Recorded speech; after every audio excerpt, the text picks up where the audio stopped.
मैंने आज आम पढ़ा तथ्यभित्तिक साक्षात्कार जगजनक मातृभाषा Odia AICC MIL communication Odiyar 3 number class रे स्वागत करुच्चे। साक्षात्कार जो आम पढ़ी आज यहाँ 3 नंबर क्लास में पढ़ा तथ्यभित्तिक साक्षात्कार क्या कहुए। ठीक अच्छे कौन से तथ्य को आधार कर गोटे तथ्य को भित्ति कर जो साक्षात्कार होता है तथ्यभित्तिक साक्षात्कार कहुए। जमीक सामाजिक जीवन में जदि कौन से गोटे गोटे गुरुत्वपूर्ण विषय तथ्य जानापी आवश्यक मन हुए कौन से गुरुत्वपूर्ण विषय तथ्य जानापी आवश्यक मन हुए से विषय विशारद बा विशेषज्ञ मान साक्षात्कार डकाए जरूरी तथ्य संग्रह कराए। प्रकार साक्षात्कार को तथ्यभित्तिक साक्षात्कार कहुए। जमीक जर गोटे साइक्लोन है कि कौन सी गोटे बन्या हवा आगु आम जो विशेषज्ञ मान सूचना नौ विशेषज्ञ मान जरूरी तथ्य पाखर पाई कहुए तथ्यभित्तिक साक्षात्कार। तापर सारस्वत साक्षात्कार क्या कहुए। ठीक अच्छे सारस्वत साक्षात्कार सारस्वत साक्षात्कार हूँ सृजन कला साहित्य विभिन्न विभाग में लेखन चारणा कर यशस्वी होता साहित्यिक गुण को नहीं जो साक्षात्कार कराए सारस्वत साक्षात्कार कहुए। ठीक अच्छे सृजन करा और साहित्य विभिन्न विभाग साहित्य जी विभाग अच्छे सब विभाग तो सबु विभाग चारणा कर यशस्वी होता साहित्यिक गुण को दकाए जो साक्षात्कार कहुए सारस्वत साक्षात्कार कहुए। यह द्वारा केवल तांकर सृजन कलाकर्म कृतित्व समग्र सूचना मिले ताहा नुहे परवर्ती साहित्य पीढ़ी पलटि जाए प्रेरणा उत्स। जमीक जो धर जड़े पद्मश्री उपाधि पाई तो से डाकिकी पाख जो शिक्षाटा नहीं था तो से सृजन कलाकर्म कृतित्व समग्र सूचना मिले ताहा नुहे परवर्ती साहित्य पीढ़ी पलटि जाए प्रेरणा उत्स। प्रेरणा ही आम अनेक कविता रचना करते। तरुण लेखक लेखिका नूतन साहित्य सृष्टि खोराक जगाए। ठीक अच्छे तरुण तरुण जगह नुआ नुआ लेखक से होती तो गोटे प्रेरणार उत्स पलटि जाए। से धर सक्सेसफुल हो लेखक मैंने पाखर कौन पाखर प्रेरणा आणिकी जो नूतन जो कवि मैंने अच्छा से प्रेरणा उत्स पलटि जाए। सारस्वत साक्षात्कार गुड़िक भाग ने केवल साक्षात्कार देउଥିବା व्यक्ति विशेषज्ञ संपर्क जना पड़े ताहा नुहे सृजन कला और ता संपर्क धारणा जमती जमीक कवि परिचय से केते मसीह जन्म हेले केते मसीह परीक्षा देले से विषय आम जाना पाई ताहा नुहे सृजन कला से केमी कला साहित्य केमी भाव में रचना करते जाना पाई सहित नूतन साहित्य सृष्टि करने तो सहित नूतन साहित्य जिते आम सृष्टि करने कि पढ़ाई आग्रह आसे नुआ गोटे जहाँ भी नुआ जिन आमको पढ़ाई अधिक कौन आग्रह आसे जमीक नुआ जिन जो पुराना जिन खाइबार नुआ जिन आमको ट्राए करने को अधिक मन हुए सेमती नुआ साहित्य पढ़ाई आमको अधिक आग्रह आसे। समाज संस्कृति पर साहित्यिक मानक दृष्टिकोण समाज परिवर्तन स्वर जुग मनीषपाई साहित्यर भूमिका इत्यादि सृजन अभिमुख्य बाध्य यही प्रकार साक्षात्कार को सूचना मिलता है। जमीक समाज संस्कृति प्रति साहित्यिक मानक दृष्टिकोण ये जो समाज संस्कृति पर साहित्यिक मानक दृष्टिकोण केमिति से माने किभली भाव में देखती तो समाजर परिवर्तन स्वर समाजर किभली भाव परिवर्तन होची तार स्वर तापर जुग मनीषपाई साहित्यर भूमिका ये जुगड़ा कौन कड़ी जुगड़ा धर एना कौन जुग चलती कड़ी जुग तो ये मनीषपाई साहित्यर भूमिका कौन रही से विषय आम जना पड़ी था। अनुभूतिमूलक साक्षात्कार समाज में किसी अभिज्ञ व्यक्ति विशेषज्ञ आवेगपूर्ण भावना अनुभूति को लोकलोचन करने जनसचेतनता सृष्टि करने जो साक्षात्कार आयोजन कराए अनुभूतिमूलक साक्षात्कार कहुए। जमीक आम समाज में अभिज्ञ व्यक्ति जो टैलेंटेड पर्सन जो सफलतापूर्वक कि कौन से वैज्ञानिक हो तो भावना अनुभूति से केमती अनुभव करुँच। संदीप महेश्वरी सार यूट्यूब चैनल गोटे जो मैंने सक्सेसफुल यूट्यूबर कि कौन सी बिजनेस जाकि केमती इंटरव्यू निया हुए तो पाखर कौन सफलतार राहा केमती सफलता है से विषय जानवा पाई तो ताही जनसचेतन सृष्टि करने जो साक्षात्कार आयोजन कराए अनुभूतिमूलक साक्षात्कार कहुए। याद्वारा साक्षात्कार देउଥିବା व्यक्ति समस्त प्रकार आवेगिक अनुभूति को लोक मान सामना को आने को साहाय्य हुए से लोक मैंने भी कौन प्रेरणार उत्स पलटि था। ତାଙ୍କ ପ୍ରେରଣା ପାଇକି ସେମାନେ ବି ଆଗକୁ ବଢ଼ି ପାରିଥାନ୍ତି। ଏହା ଭଲ ହୋଇପାରେ, ମନ୍ଦ ବି ହୋଇପାରେ। ଏହା ସେମାନଙ୍କୁ ଭଲ ବି ହୋଇପାରେ କିନ୍ତୁ ମନ୍ଦ ବି ହୋଇପାରେ ଯଦି ସେମାନେ ଏତେ ଷ୍ଟ୍ରଗଲ୍ ଦେଇକିନା ପଛ ଘୁଞ୍ଚା ବି ଦେଇପାରନ୍ତି କିମ୍ବା ସେତିକି ଷ୍ଟ୍ରଗଲ୍ କରି ସଫଳତା ବି ପାଇପାରନ୍ତି। ଏହି ପ୍ରକାର ସାକ୍ଷାତକାର ସମୟରେ ଧୈର୍ଯ୍ୟ ଅବଲମ୍ବନ କରିବାକୁ ପଡ଼େ। ଏହି ପ୍ରକାର ସାକ୍ଷାତକାର ସେବେଳେ ଧୈର୍ଯ୍ୟ ଅବଲମ୍ବନ କରିବାକୁ ପଡ଼େ। ତ ନୀରବରେ ଶୁଣିବାକୁ ହୁଏ ଯାହାଫଳରେ ସାକ୍ଷାତକାର ଦେଉଥିବା ବ୍ୟକ୍ତି ନିଜର ମନୋଭାବକୁ ଆବେଗ ପ୍ରବଣତାକୁ ମୁକ୍ତ ଭାବରେ ପରିପ୍ରକାଶ କରିପାରେ। ସେ ତାଙ୍କର ମନ ଖୋଲା ଭାବରେ ତାଙ୍କର ବ୍ୟକ୍ତିର ସେ କିଭଳି ଭାବରେ ତାଙ୍କ ଲାଇଫ୍ ବିଷୟରେ କହିଥାନ୍ତି।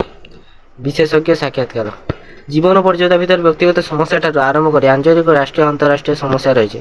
ଅନ୍ତରାଷ୍ଟ୍ରୀୟ ସମସ୍ୟା ଯେମିତିକି ଆମର ଜୀବନଗତ ଛୋଟ ମୋଟ ସମସ୍ୟାରୁ ଆରମ୍ଭ କରି ତାପରେ ଆଞ୍ଚଳିକ ସମସ୍ୟା ଯେମିତି ଧର କୌଣସି ପାଣିପାଗ ଜନିତ, ରାଷ୍ଟ୍ରୀୟ ସମସ୍ୟା କୌଣସି ଭୂମିକମ୍ପ ଜନିତ, ଯେଉଁଟା ପ୍ରାକୃତିକ, ଯେଉଁଟା କ'ଣ ଦୈବ ଦୁର୍ଘଟଣା, ପ୍ରାକୃତିକ ଯେଉଁ ସମସ୍ୟା ଆସେ ତ ଅନ୍ତରାଷ୍ଟ୍ରୀୟ ସମସ୍ୟା ମଧ୍ୟ ବହୁତ ରହିଛି। ଏହି ସମସ୍ୟା ସମୂହକୁ ଦୂରୀଭୂତ କରିବା ପାଇଁ ସମସ୍ୟାର ସମାଧାନ ନିମନ୍ତେ ବେଳେବେଳେ ସାକ୍ଷାତକାର ଗ୍ରହଣ କରାଯାଏ। ଯେତେ ଏକ୍ସପର୍ଟ ମାନେ ଥାଆନ୍ତି ତ ପାଣିପାଗ ବିଭାଗ ହେଉ କି କୌଣସି ଭୂମିକମ୍ପ ପାଇଁ କୌଣସି ବି ଏକ୍ସପର୍ଟ ମାନେ ଥାଆନ୍ତି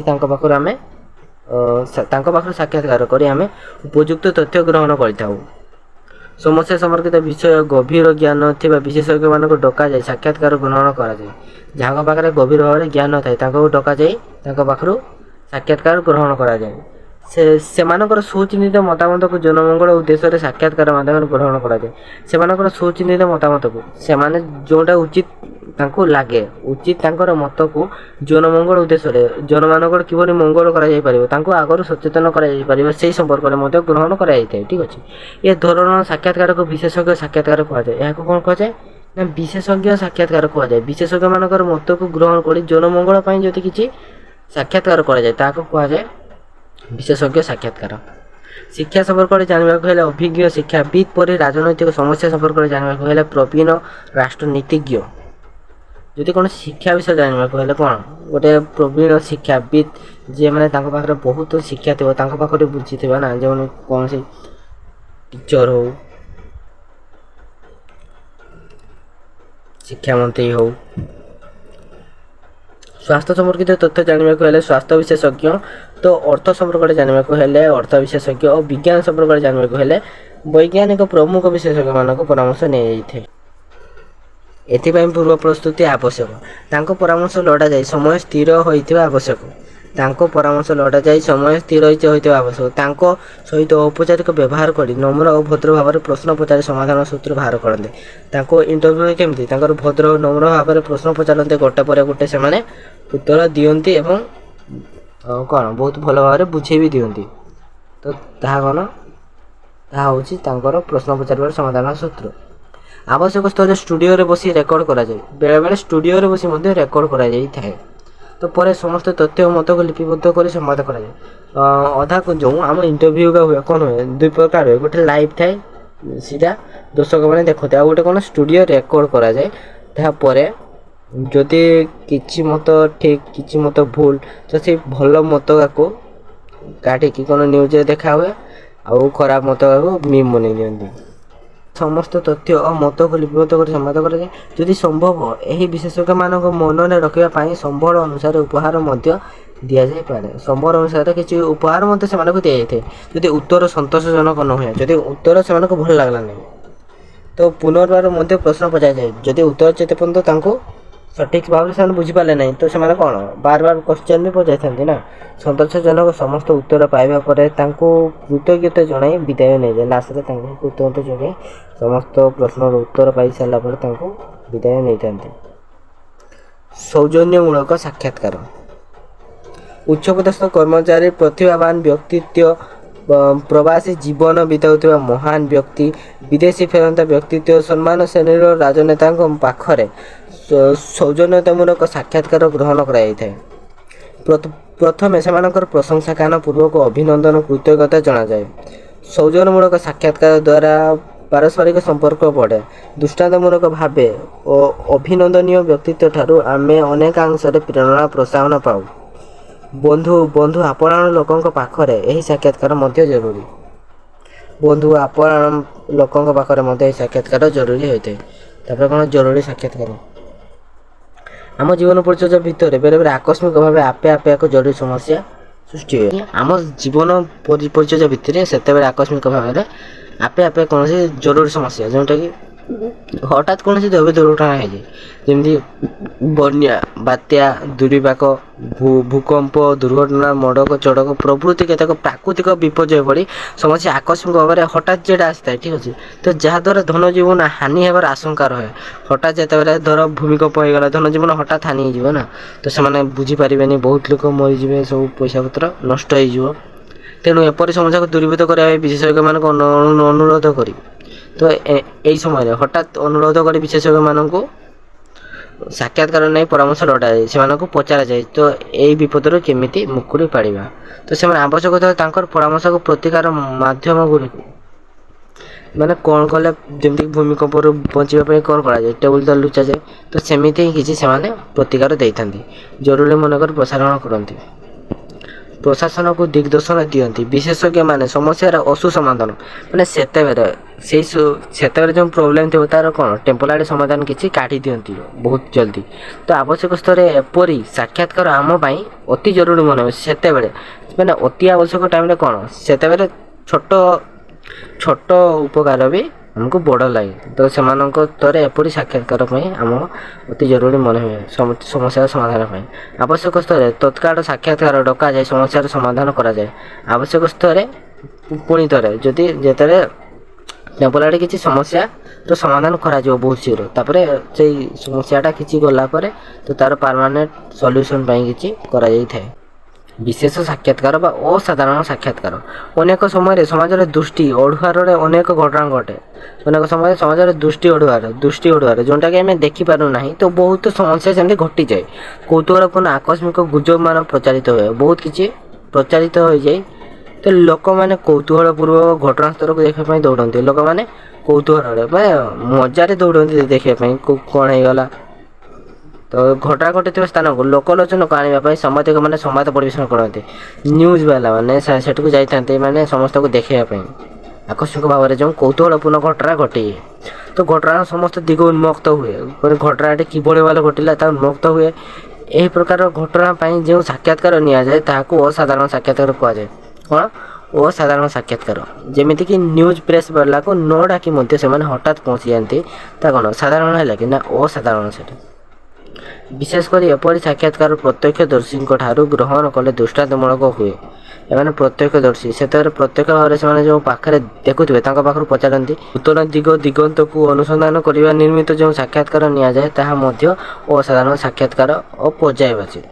फन बा आभासी साक्षात्कार समस्या बहुल आम सामाजिक जीवन में अनेक गुड़िया समस्या को तत्काल समाधान करने आम किसी विशेषज्ञ विषय विशारद मान साक्षात्कार नहीं था तो समस्या समाधान किसी असु समाधान तो तत्काल समस्या समाधान बा लोक मान जन फोन जगह प्रश्न पचारि समाधान सूत्र खोजी था बेले बेले कौन हुए जिते आम साक्षात्कार डका जाए तो से कौन साक्षात्कार किसी विलंब घटवा मैंने हठात तार सॉल्यूशन दरकार तो से कौन करूँ आम फोन जगह प्रश्न पचारि था से विशेषज्ञ मान कौन से चंद्र ग्रहण बेले कि सूर्य पराग बेले आम से विशेषज्ञ मान तथ्य जानी था नहले आवासी कार्यक्रम भर्चुआल मोड्रे कार्यक्रम कर विशेषज्ञ मान मत लड़ी भर्चुआल मोड्रे कम कर विशेषज्ञ मान मत लड़ी जहाँद्वारा विशेषज्ञ मैंने मत और मंतव्य को परामर्श भाव आम ग्रहण करता जो मैंने मत दिखती आम परामर्श भाव ग्रहण करता एतद व्यतीत अनेक प्रकार साक्षात्कार अच्छी जहाँ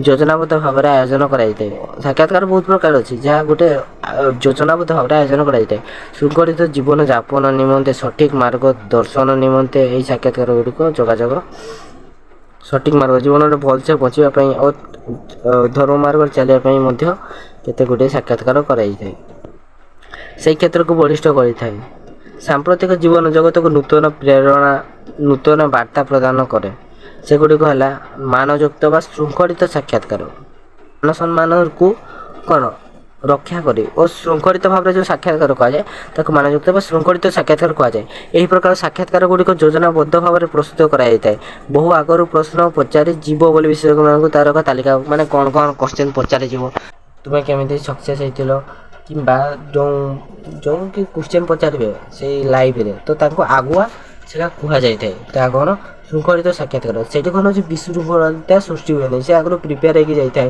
କେଉଁ କ୍ୱେଶ୍ଚନ୍ ପାଇଁ କେମିତି ଉତ୍ତର ଦେବି। ତ ସେଇଥିପାଇଁ ସେଇଟା ଶୃଙ୍ଖଳିତ ତାକୁ କୁହାଯାଏ। ଯାହାଫଳରେ ସଠିକ୍ ଓ ନିର୍ଭୁଲ ଉତ୍ତର ଆମେ ପାଇଥାଉ। ଆମର ଲକ୍ଷ୍ୟ ସାଧିତ ହୁଏ ଏ ପ୍ରକାର ସାକ୍ଷାତକାର ଦ୍ୱାରା। ସଂଗଠିତ ସାକ୍ଷାତକାର। ସଂଗଠିତ ବା ଯୋଜନାବଦ୍ଧ ସାକ୍ଷାତକାର ଏପରି ଏକ ଶୃଙ୍ଖଳିତ ନୁହେଁ। ସେଇଟା ମାନବିକ ବା ଶୃଙ୍ଖଳିତ ସାକ୍ଷାତକାର ଯେମିତି ଶୃଙ୍ଖଳିତ, ଏହା ସେମିତି ଶୃଙ୍ଖଳିତ ନୁହେଁ। ସାଧାରଣ ପ୍ରସଙ୍ଗକୁ ନେଇ ଏହି ସାକ୍ଷାତକାର ପ୍ରସ୍ତୁତ ହୋଇଥାଏ। ସାଧାରଣ ପ୍ରସଙ୍ଗକୁ ନେଇ ଏହି ସାକ୍ଷାତକାର ପ୍ରସ୍ତୁତ ହୋଇଥାଏ।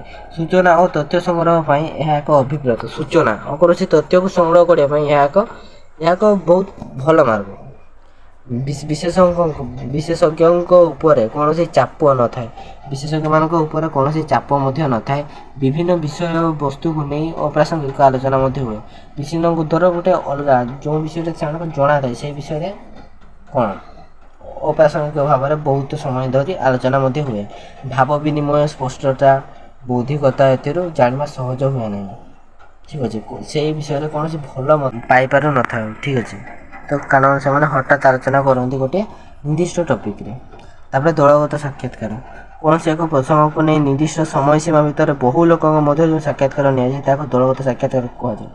ହଠାତ୍ କୌଣସି ଏକ ସମୟରେ ବା କୌଣସି ଏକ ବିପଦରେ ହେଲା, ତ ଅନେକ ଗୁଡ଼ିଏ ଲୋକ ଆସିକି ଗୋଟିଏ ସମୟସୀମା ମଧ୍ୟରେ ତ ଗୋଟେ ସାକ୍ଷାତକାର ନିଆଯାଏ, ତାହାକୁ କୁହାଯାଏ ଦଳଗତ ସାକ୍ଷାତକାର।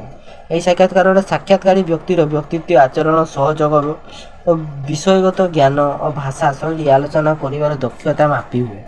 ସେଇମାନେ ଯେଉଁ ଥିବ ଦଳଗତ ସାକ୍ଷାତକାରରେ ଯିଏ ଲିଡର ଥିବ, ତ ଧର ଜଣେ କହୁଥିବ ସମସ୍ତେ ଶୁଣୁଥିବେ, ତ ସେମାନେ କ'ଣ ସେ ଜଣଙ୍କର ଯିଏ କହୁଥିବ ତ ତାର ଆଚରଣ ଓ ତାର ବ୍ୟକ୍ତିତ୍ୱ, ତାର ବିଷୟଗତ ଜ୍ଞାନ ଓ ଭାଷା, ତାର ଭାଷା କହିବାର ଭାଷା ଶୈଳୀ, ଆଲୋଚନା କରିବାର ଦକ୍ଷତା ତା ଭଲସେ ମାପି ହୁଏ।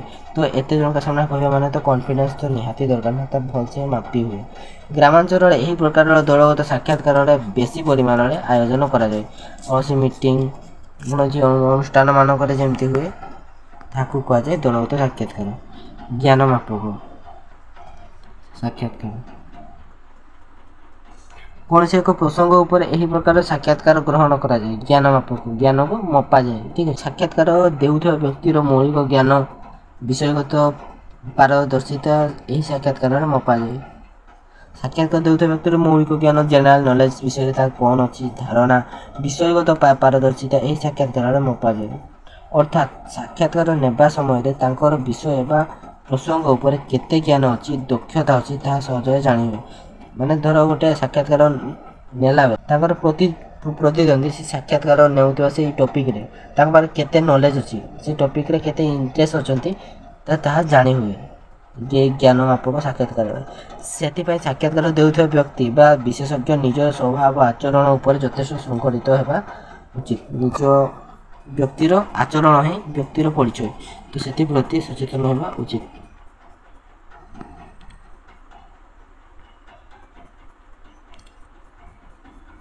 ମାନସିକ ଚାପ ଭିତ୍ତିକ ସାକ୍ଷାତକାର।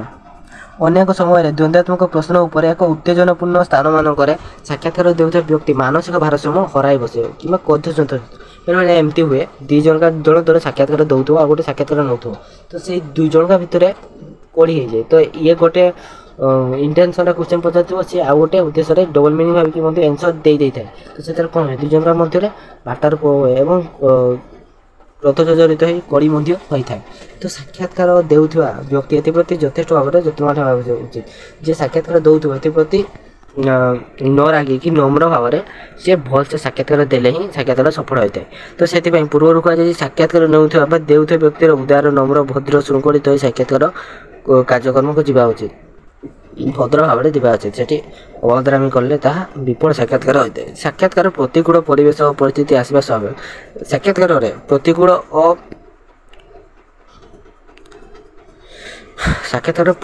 ପରିବେଶ ଆଣିବା ସାକ୍ଷାତକାରରେ ବେଳେବେଳେ ଭଲ ବି ହେଇଥାଏ ଏବଂ ଖରାପ ବି ହେଇଥାଏ, ତାହା ସ୍ୱାଭାବିକ ହେଲା, କିଛି ବି ଆସିଥାଇପାରେ। ତ ସେଇ ବ୍ୟକ୍ତିର ନମ୍ର, ଭଦ୍ର, ଶୃଙ୍ଖଳିତ ହୋଇ କାର୍ଯ୍ୟକ୍ରମକୁ ଯିବା ଉଚିତ। ସାକ୍ଷାତକାର ପ୍ରତିକୂଳ ପରିବେଶ ଓ ପରିସ୍ଥିତିକୁ ଆସିବା ସ୍ୱାଭାବିକ।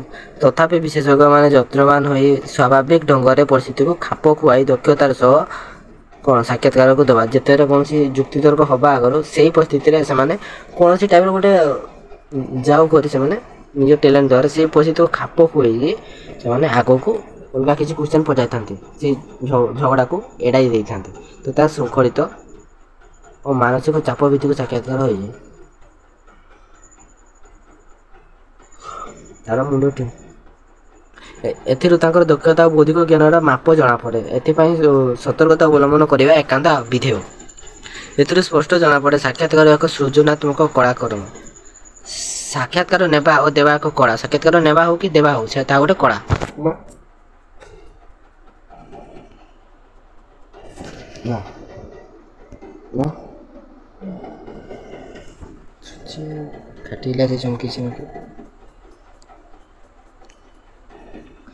যোগাযোগ প্রক্রিয়া মধ্যে সাক্ষাৎকার এক উৎকৃষ্ট মাধ্যম। যোগাযোগ প্রক্রিয়া যেত মাধ্যম হচ্ছে সাক্ষাৎকার এক সবুঠ উৎকৃষ্ট মাধ্যম, ঠিক আছে। তো যাদ্ୱାରା ভাব বিনিময় কেবল নুহে, সমাজ বংশକୁ নূতন বার্তা প্রদান করিবারে, সজাড়িবারে, প্রেরণা দেবার এক বলিষ্ঠ বিভাগ সৃষ্টি ହୋଇଥାଏ, ঠিক আছে। তো ଆଜିର କ୍ଲାସ୍ଟି ଏଇଠି ରହିଲା। ତ କେମିତି ଲାଗୁଛି କମେଣ୍ଟ ମାଧ୍ୟମରେ କୁହନ୍ତୁ ଏବଂ ଭିଡ଼ିଓଟି ଯଦି ଭଲ ଲାଗିଛି ଚ୍ୟାନେଲଟିକୁ ସବସ୍କ୍ରାଇବ୍ କରିଦିଅନ୍ତୁ। ଜୟ ଜଗନ୍ନାଥ।